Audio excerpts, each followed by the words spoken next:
Baik, perkenalkan nama saya Rizky Simarmata, NIM 1910521024, Program Studi Teknologi Industri Pertanian, Fakultas Teknologi Pertanian, Universitas Udayana. Di sini saya akan menjelaskan penerapan rancangan acak kelompok faktorial pada sebuah masalah penelitian dengan penyelesaian menggunakan aplikasi Excel. Dengan masalah penelitian yaitu pengaruh lama waktu proses, yaitu waktu 1 dan 2, dan jenis larutan bleaching, larutan 1, 2, dan 3 terhadap kadar selulosa dengan satuan persen. Dari serat batang tebu, bahan baku yang diperoleh ini berasal dari jenis batang tebu yang sama namun berbeda pohon. Di mana tabel perlakuan di sini sudah saya buat sama seperti di video sebelumnya. Untuk nilai FK ini kita peroleh dari rumus sama dengan jumlah dari tabel perlakuan, seluruh jumlah hasil kelompok perlakuan kita pangkat 2 karena kelompoknya ada 2 dibagi dengan 12 di sini kita peroleh dari banyaknya perlakuan dikali dengan kelompok. 6 dikali 2 sama dengan 12. Kemudian kita akan melakukan pembentukan tabel 2 arah. Tabel 2 arah ini kita peroleh dari jenis larutan L1, L2, L3 dengan waktu proses variasinya itu waktu 1 dan 2. Untuk nilai W1 ini kita peroleh dari rumus W1 L1. Maka jumlah hasilnya ini adalah nilai dari nilai di sini. Kemudian untuk begitu seterusnya sampai W2 L3. W1 L3 juga demikian, W1 L3. Untuk jumlahnya kita hitung dengan rumus sum sama dengan W1 ditambah W2, begitu seterusnya sampai nilai L3. Kemudian untuk rata rumusnya sama dengan average dibagi dengan 4. Untuk jumlah rata juga sama dengan jumlah dibagi dengan 4. Untuk rata di sini sama seperti rumus sebelumnya, sama dengan jumlah dibagi dengan 6. 6 di sini yaitu banyaknya perlakuan, ada 6. Untuk nilai di sini average sama dengan rata di sini kita blok. Kemudian kita lanjut untuk menghitung tabel sumber keragaman. Nah, pada tabel sumber keragaman di sini berbeda dengan rancangan acak lengkap, di mana kita menambahkan sumber keragamannya itu yaitu kelompok. Hal yang pertama kita lakukan yaitu menghitung nilai DB total. Nilai DB total kita peroleh dari rumus sama dengan konta, kita blok seluruh tabel kelompok perlakuan dikurangi dengan 1, lalu enter. Hasilnya 11. Untuk DB kita peroleh dari rumus sama dengan konta, count A, kita blok seluruh perlakuan yaitu ada 6 dikurangi dengan 1. Bisa juga kita buat dengan sama dengan karena kan banyak perlakuan ada 6, kita buat saja sama dengan 6 dikurang 1, makanya hasilnya akan sama juga perhitungannya.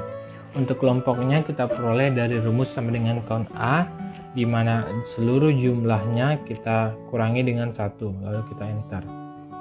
Untuk DB perlakuan, DB waktu kita peroleh dari rumus sama dengan count A, kita blok kelompok W1 dan W2 dikurangi dengan 1. Bisa juga kita buat sama dengan rumusnya sama dengan 2 dikurang 1 karena kelompoknya di sini ada 2 dikurang 1. Untuk DB larutan atau L, rumusnya sama dengan count A, seluruh larutan kita blok yaitu 3, ada 3, L1, L2, L3 dikurangi dengan 1. Untuk DB interaksi ini kita peroleh dari rumus DB perlakuan kita kurangkan dengan nilai DB waktu dikurang dengan nilai DB larutan, enter. Kemudian untuk DB galat kita peroleh dari rumus sama dengan nilai DB total nilai DB total dikurangi dengan nilai DB perlakuan dikurangi dengan nilai DB kelompok. Enter. Untuk menghitung jika perlakuan ini kita peroleh dari rumus sama dengan sum SQ, di mana sum SQ kita blok seluruh jumlah kelompok perlakuan, kemudian kita kurangkan dibagi 2, yaitu karena ada 2 kelompok perlakuan W1 dan W2, kita kurangkan dengan nilai FK atau faktor koreksi. Kita enter.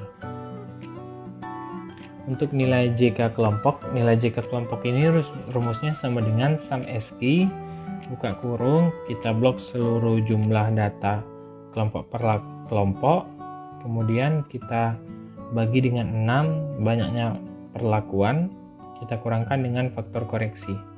Lalu kita enter.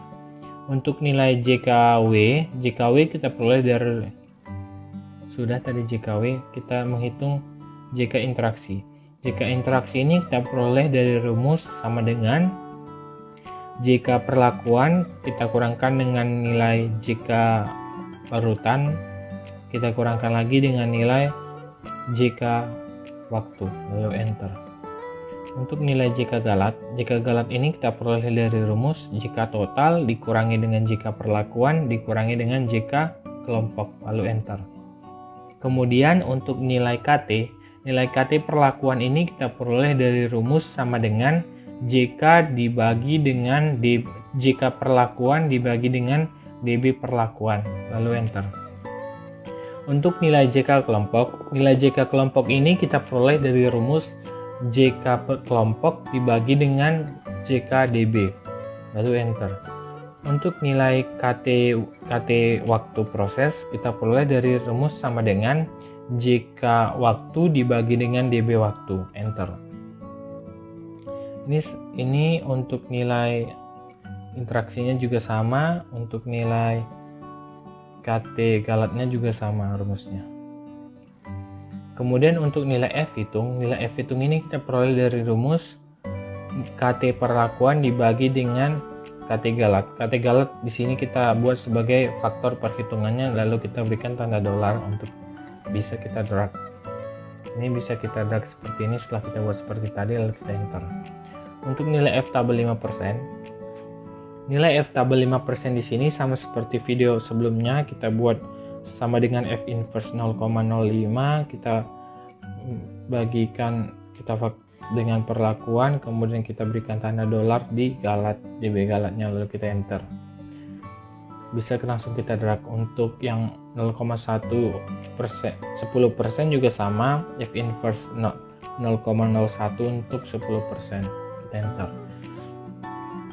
Maka akan dapat hasil seperti ini. Kemudian untuk nilai notasi kita peroleh dengan rumus F, rumus sama dengan if, sama dengan jika F hitung lebih kecil dari nilai F tabel 5% maka NS.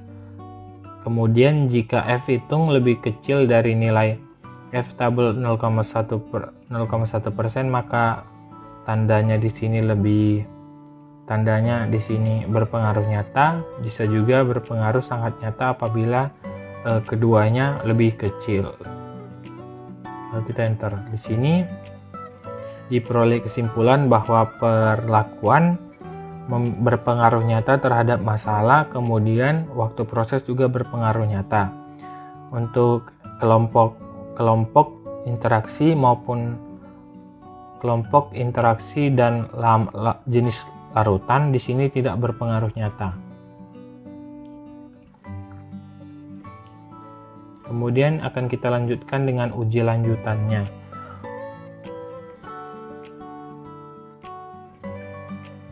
Untuk uji lanjutannya di sini sama seperti video di sebelumnya, di mana uji lanjutannya ini jalannya kita mengerjakan sama. Di sini saya hanya akan menyimpulkan berpengaruh atau tidaknya uji prosesnya. Untuk faktor W di sini faktor W berpengaruh nyata. Kemudian untuk faktor L di sini tidak berpengaruh nyata. Sekali lagi saya ingatkan untuk di uji lanjutannya ini sama seperti video sebelumnya.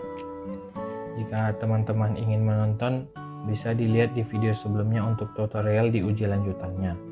Demikian penjelasan saya mengenai penerapan rancangan acak kelompok faktorial pada masalah yang saya variasikan ini.